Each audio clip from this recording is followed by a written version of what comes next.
And now, it's time for another Dice Tower review with Tom Vasel. In 2016, AEG released Mystic Vale, which introduced the card crafting system. In this game, you would have cards that were in sleeves, and then you would place clear cards on top of them to change the cards. This was the first in a series of games that were going to use this system from AEG. It was a deck building game.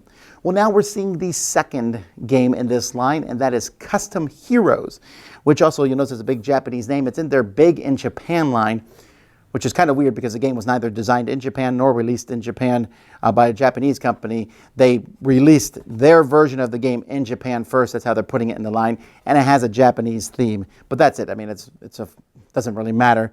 But it's a card crafting, and it says trick-taking game, which is actually not a little erroneous. It's not a trick-taking game. It's a ladder climbing game, a game in which you're trying to get rid of all the cards in your hand. Here's how it plays.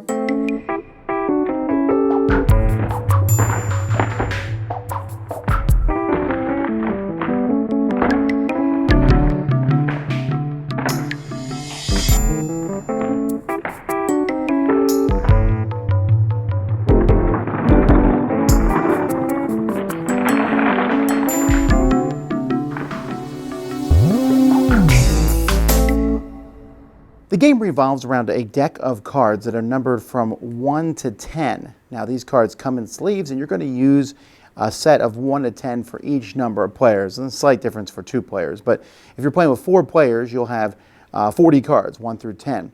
And each round of the game, these cards are going to be shuffled and evenly dealt out to all the players. Each player is also going to get some of these, which are going to be slid into these cards as time goes by. So they're going to get one of these. These are all the same other than artwork. And they're going to get one of these cards and then one other random card.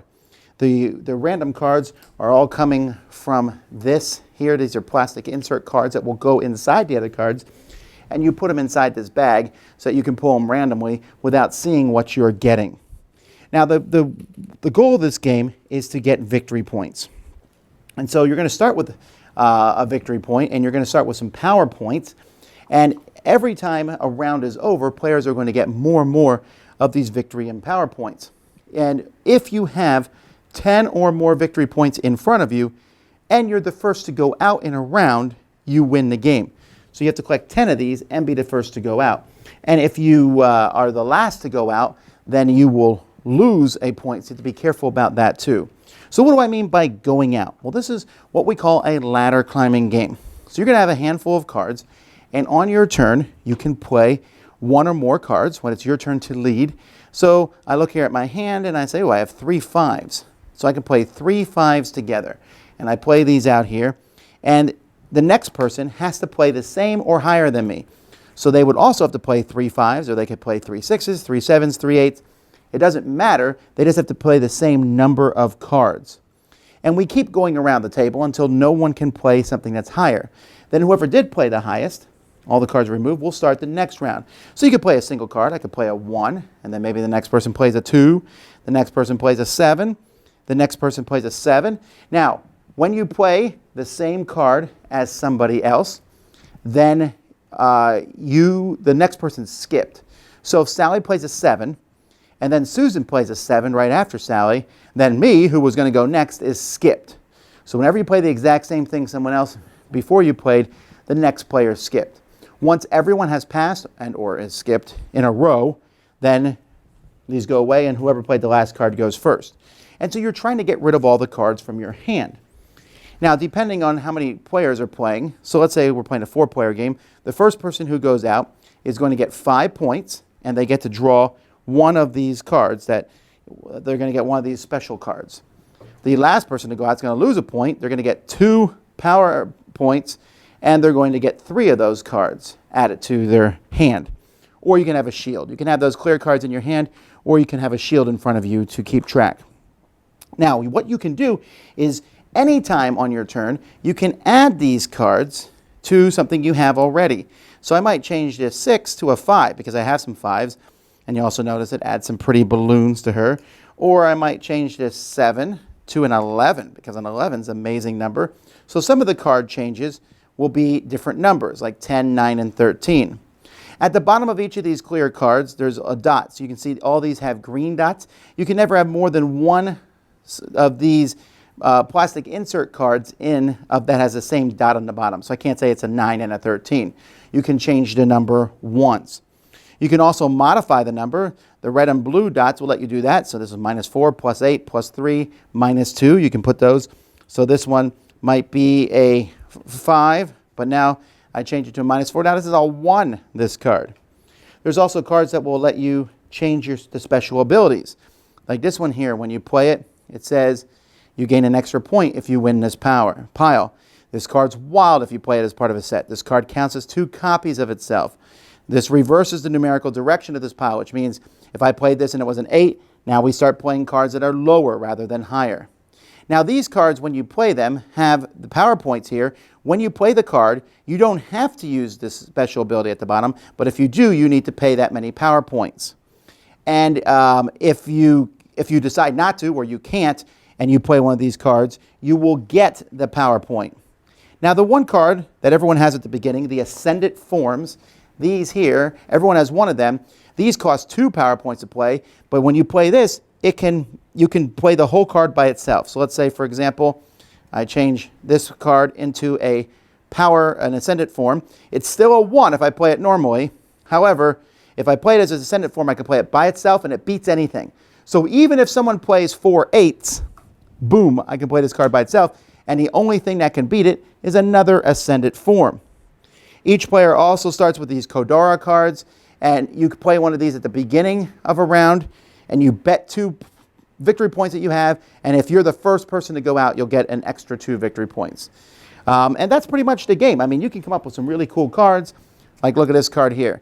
This card here was changed to a 12, has 8 more points, it's a 20, and it counts as 2 copies of itself. So this is a double 20 when I play it. Try to beat that, suckers. But you know what? It can be beaten because there's all kinds of cool combos in this game. And so that's pretty much it. You're going to play until one person has 10 victory points and they're the first to go out. Or if you play 6 rounds and then you do a quick, whoever has the most points wins. Or if there's a tie, then you have kind of a runoff round. So that's Custom Heroes. Custom Heroes, again, is a game that you're trying to get rid of all the cards from your hand. And there's a lot of ladder climbing games that are out there. Probably one of the most famous is Teach You, but there are many where you're simply trying to get rid of all the cards in your hand. I tend to like these games. They're interesting. It's fun to try to figure out what's the best time. When you first play them, you're like, wow, it's not fair. If I get 3 7s and 3 6s and some other numbers, I'm definitely going to win. But you got to figure out the best time. You have 4 4s. That's a great thing to get rid of, but when are you going to have a chance? If other people keep playing pairs or triples or singles, you're not going to have a chance to get those out. And sometimes you'll sit there and break up a set in your hand because it's an easier way to get it out on the table. This game does a good job of going out first is obviously the best, but they give more rewards when you go out last or second last or whatever. So you might have gone out first, and I went out 4th, but I get more of those special cards. See, those special cards are really the key to the whole game. This game is a riotous, fun affair. You're changing these cards, and yes, at first it's 1 through 10. Although there's a few changes in the first round because people have those cards. And when you play that Ascendant Form, boom, which is similar to a bomb in other ladder climbing games, you're playing that, and nothing can stop you. Then someone else plays one, and since those special cards often require a currency to play them, that's a good concept that keeps them from being played too often. But the other cards, like changing the number, that doesn't affect you don't have to pay for those at all. So at first the game goes from 1 to 10, but then it has maybe negative numbers, maybe up to, what did we say was the highest number? I think there was a 12 plus 8 plus 7. I think 27 was the highest. I don't remember, but you can make a really high number. And that's just entertaining to see those come out, like 2 15s. What are you going to do? And someone's also like, well, I have 2 20s, because they managed to play the cards that way. And it's really fun and silly. Now, is it chaotic? Yes. It's definitely chaotic, and people who like more austere, straightforward, serious ladder climbing games like Teach You will probably like that better. For me, I'll play this any day over Teach You because I don't mind the silliness of this. Some people that I played with weren't extremely fond of the skipping rule, like if I play 2 7s and then you play 2 7s the person after you skipped. but I love it. It's fun. I'm not a big fan of skipping people in games, but this game goes around so quickly, and sometimes you know somebody is about to go out or something, and so by playing the same number allows them to be skipped, and maybe they don't get to go out that round after all. There's a lot of yelling in this game. You're going to yell at other people about the cards they play. There's a lot of silly combos.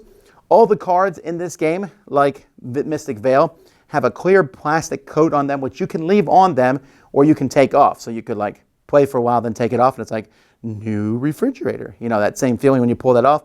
But I pull mine off right away because they're slightly easier to read without that plastic on them. The cards are thicker when you have different things in, but it doesn't matter as you deal them out. What we found is you just have to deal out piles, and then they take the last pile if you're worried about someone cheating. But the game is just a blast to play.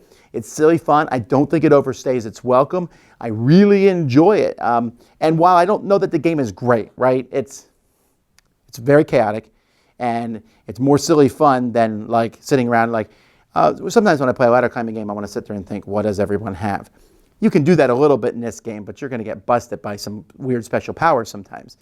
And yet, despite that, I still think I'm going to hang on to it for a while because this is the kind of game I can see me pulling out with people just to have a fun, silly time. I played it with many different people. Most of them really, really enjoyed it. I do too. That's Custom Heroes. Dice Tower Judgment approved.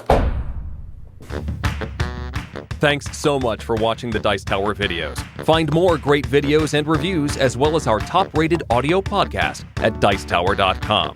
You can also find other great shows at Dicetowernetwork.com. I'm Eric Summerer, and you've been watching The Dice Tower.